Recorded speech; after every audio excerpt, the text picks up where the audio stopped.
Welcome to the DK Custom Products YouTube channel. My name is Dwayne and this is Kevin, and today we're going to go over a frequently asked question that might be more frequent than you think.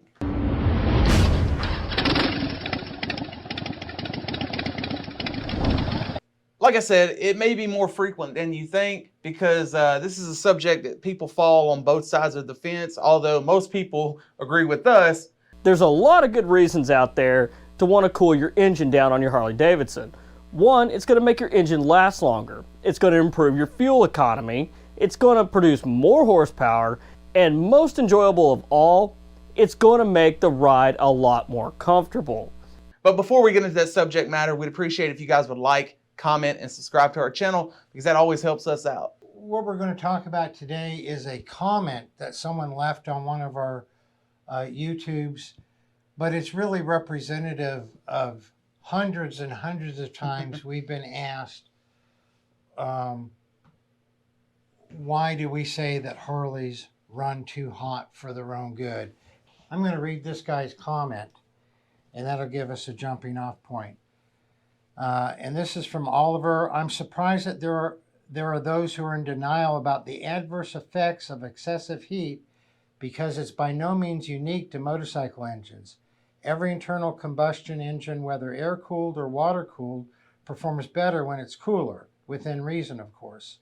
Why should a motorcycle engine be different? Of course, there's a point of diminishing returns, but in general, anything you can do to make your Harley engine run cooler will make it perform better and last longer. And I went ahead and answered him and said, yeah, it's surprising. And there's a few reasons why people don't think that Harleys run too hot. So this is a guy who's commenting. He knows that the cooler the engine runs, up to a point, the better. And while we're at that, we do get questions, how cool should it run? 180 to 190 degrees is about as cool as you want to see your engine oil. If your engine oil never gets above 180, 190, you're doing great. Mm-hmm. We shoot for a target of a maximum of 230, but I would be much happier down around 190 or 200. Yeah. It's just not possible on a lot of the twin cams and Milwaukee 8s. You can get a Sportster down there pretty much, but not on a twin cam Milwaukee 8. But that was a little side note. So why do people resist the idea that Harleys run so hot? I think for their own good. I think there's only one word that'll describe why, and that's assumption. People make assumptions. They assume, motorcycle manufacturers been around for well over a century. You would think they know how to keep these bikes cool, keep them running. Then also, I'm not sure if everybody knows, but Harley has a proving ground in Arizona. People assume that's just because, it's hot as hell there. Of course, that's the best place to test it. But keep in mind, it's year-round they can test there. Temperatures also get down in the 20s there, so they can test for cold. And, there's just plenty of room to do whatever testing they need to do. So people assume that, okay, they're out here stress testing these bikes in Arizona, one of the hottest states in America. So they can't be too hot if they're still running after all that testing. Right, and I've even seen headlines, Harley's 24-hour torture test in Arizona. But then when you go to read it, their 24-hour test is inside on a dyno, inside an air-conditioned building. Yeah. And so, there's a lot of reasons. I think the biggest are Harley dealerships. And we've mentioned that before. Harley dealerships say, oh, they're designed to run this hot. Normal temperatures are 300 to 350, and that's because they see it all the time. But put up, again, on the screen what's right in the Harley manual. What comes out of a Harley dealership's mouth, what even comes out of corporate's mouth, that's one thing. But what Harley corporate will put in writing is what they're legally liable for. Right. And they say 230 degrees is normal operating temperature for the oil. Normal operating temperature is going to be 230 degrees. That's extremely hot. That's about what is considered normal for a Harley Davidson. And this is just on an average day. Now, if the normal operating temperature for the oil is 230, oil will eventually get to the same temperature as the metal. Mm-hmm. And so the metal is not going to get much above that either for it to have normal operating temperature of 230 degrees. That's right. But so Harley dealerships putting that word out is one reason. And that goes back to that word I mentioned earlier that'll make an ass of you, assumption. You know, you assume that this guy, he works at this dealership, probably knows all about these bikes. If he says it, you can take it to the bank. But Right. sometimes that's not always the truth. And it's not necessarily that he's lying. He's just, you know, he just doesn't understand the necessity. Well, imagine that I'm working at a Harley dealership and my only knowledge of Harleys is that I've owned some and I work at a Harley dealership. And I see bike after bike after bike after bike after bike after bike come in, and they all are running 300 to 350. I would be a fool to say it's not normal. It is normal. Every bike I see is running 300 to 350. That's normal. And it is normal, but it's not right. And it's not what Harley says is the normal operating temperature. Right. And it's probably not the easiest thing to do to sell a $30,000 motorcycle that you also have to buy additional cooling components for. Right. And that brings up the other thing. What's another reason why people resist the idea that Harleys run too hot? And that is they've just spent that $30,000, $40,000, $50,000 on a bike, and it's a hard pill to swallow that after spending that much money, I have to do other things to make it run optimally. Yeah.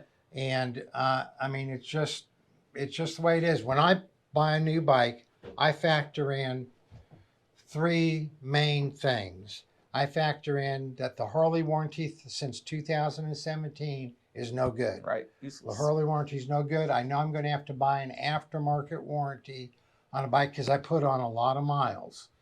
And so I just know that that's part of the cost of owning a Harley. I also know I'm going to have to do different things, different handlebars, different, highway pegs, do different things to make it more comfortable for myself and Mary to ride on. And the other thing that I know I'm going to have to do some things to cool it down. Yeah.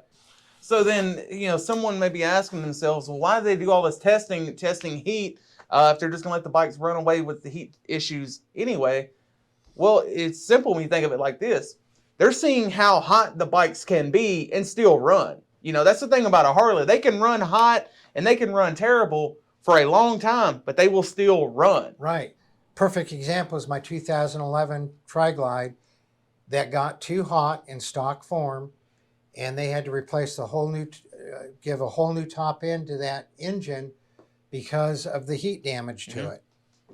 But prior to them replacing the top end, I had just got back from a 4,000 mile trip. No smoke, no hard starting.